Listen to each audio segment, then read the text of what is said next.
right, so we are moving into a fiction unit, and we're going to start off by talking about what makes a good fiction summary. Now, in the past, we learned how to decide what goes into making a good nonfiction summary.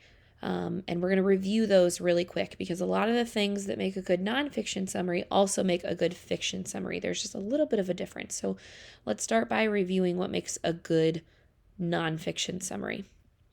So, good nonfiction summaries, really good summaries in general, only include information from the passage or the story.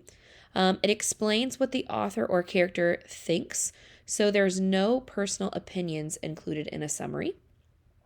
It includes important details, at least enough to get the point across. So it doesn't have to include every single detail. We've talked about that in the past, that some specific details we can kind of leave out in a summary.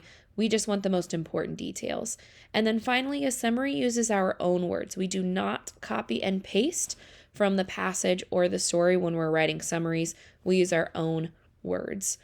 The biggest difference when we're talking about a fiction summary between a nonfiction summary is that fiction summaries also include the main problem and the solution of the passage or the story.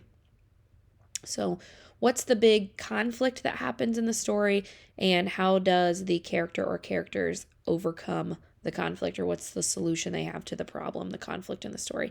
Also, to make sure that you're not including too many supporting details that make the main idea confusing. So, if we add detail after detail after detail, it almost adds too much information, and then we kind of lose what's most important when we fill it up with too many details. So, we just want the most specific. So, we're going to kind of go through this a little bit quicker than we did in the past.